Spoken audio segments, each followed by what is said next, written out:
요즘은 좀 뻔뻔해졌어요. 남들이 웃든가 말든가. 이런 용기는 아무나 있는 게 아니거든? 이러면서. 구독과 좋아요는 사랑입니다. 사랑 주세요. 얼마 전에 저한테 곧 연인이랑 헤어질 것 같다며 연락을 준 분이 있어요. 제가 10년 넘게 알고 지낸 오랜 지인인데요. 그동안에 어떤 일이 있었는지 쭉 저한테 하소연을 하셨는데 그 얘기를 듣고 정말 안타까웠습니다. 우리의 인간관계가 결정적으로 타격을 받을 때가 있어요. 그중 가장 큰 원인이 말입니다. 대화예요. 정말 사소한 말들이 그 관계를 망가뜨리더라고요. 제가 방금 말씀드린 이분은 처음에는 원래 성격이 그렇구나, 스타일이 그렇구나 했는데 계속 그런 말들이 반복이 되니 어느 순간 상처가 된다는 거죠.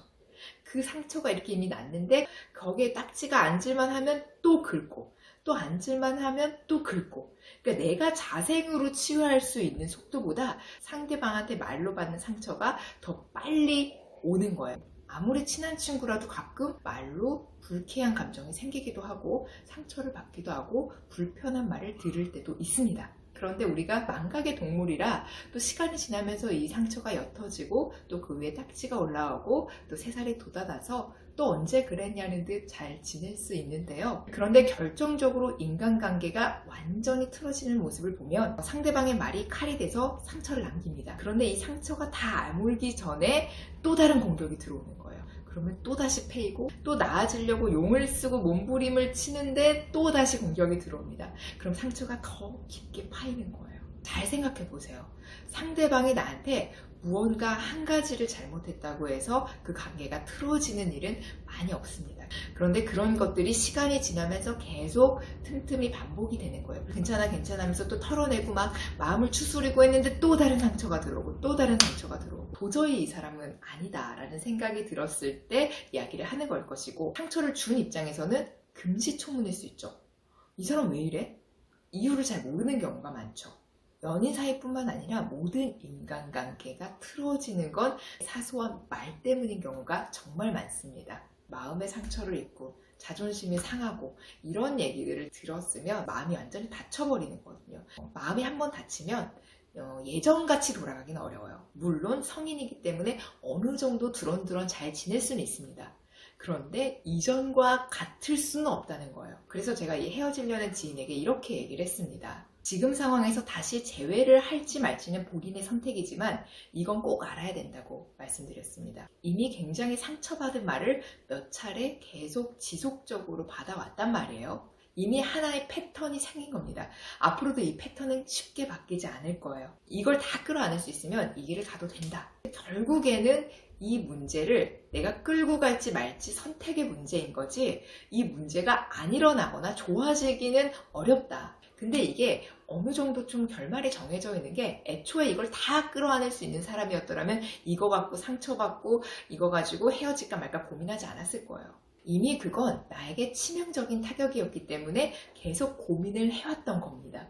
우리가 처음에는 누군가가 좀 심상하는 얘기를 해도 뭐지? 하면서 약간 긴가민가해요. 그런데 그게 2번이 되고 3번이 되면 우리는 알고 있습니다.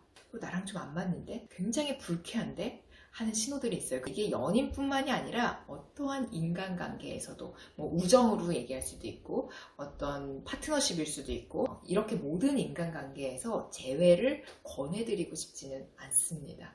돈 때문에 관계가 틀어졌던 관계라면 또 어느 순간 으쌰으쌰하고 잘 지내다가 또 돈 때문에 그런 문제가 생길 수 있다는 거예요. 나를 너무나 힘들게 하고 상처를 줬던 사람들은 또 언젠가는 똑같이 상처를 줄 가능성이 높습니다. 사람이 살다 보면 서운한 감정도 생기고 미안한 감정도 생기고 고마운 감정도 생기고, 이거는 지극히 정상적인 상처와 치유의 과정입니다. 이런 감정의 스크래치가 아니라 아주 치명적으로 확 찌르는 그런 말들, 자존심을 무너뜨리고 자존감을 떨어뜨리고 이런 정말 상처 주는 그런 말들은 굉장한 출혈을 내고 회복하는 데도 굉장히 오래 걸리죠. 아무리 좋은 약 먹고 좋은 치료를 받아도 일주일 만에 막 뛰어다니면서 원상복귀 됩니까?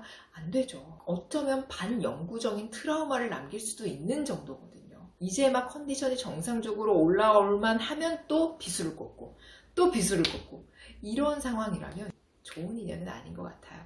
이게 하나의 늪에 빠지는 것 같이 막 못 벗어날 것 같고 그렇죠. 그런데 눈 딱 감고 그런 관계를 손절을 했을 때 세상 얼마나 좋은 사람들이 주위에 많고 편안하고 평화로운지 아시게 될 겁니다. 만약에 여러분이 굉장히 불편하고 꺼림칙하지만 어쩔 수 없어서 그 상처를 감당하고 있다면 왜 이렇게 힘든 건지, 언제부터 이렇게 힘들었는지를 돌아보고 이것이 사실 계속 반복될 것이라는 것을 인지하고 자신을 위한 좋은 선택을 하시길 바랍니다. 오늘은 여기서 인사드리겠습니다. 제 옷이 오늘 아주 파이팅 넘치죠? 전투복 같이 다 덤벼. 막 어깨로 다 찍을 것 같고.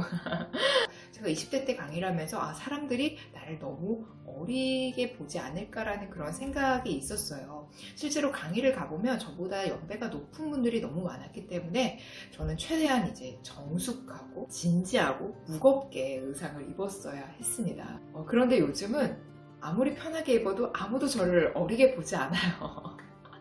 오히려 지금은 편해요. 제가 입고 싶은 거 자유롭게 좀 재밌는 옷들을 입어도 사람들이 대놓고 막 이렇게 손가락질하거나 그렇지도 않고 그냥 마이웨이 하는 거죠. 친구들이 제가 이렇게 입고 가면 엄청 웃는데 어릴 때는 친구들이 놀리고 이러면은 막 내가 문제가 있나 막 이러면서 막 그 옷이 좀 부끄럽게 느껴지고 했는데 나이가 드니까 그냥 뭐 어때? 이런 용기는 아무나 있는 게 아니거든? 이러면서 요즘은 좀 뻔뻔해졌어요. 뭐 남들이 웃든가 말든가. 오늘 영상이 도움이 되셨다면 구독 꾹, 좋아요 꾹, 댓글 부탁드려요. 오늘도 함께 해주셔서 고맙습니다. 행복 가득한 기분 좋은 하루 되시길 바랍니다.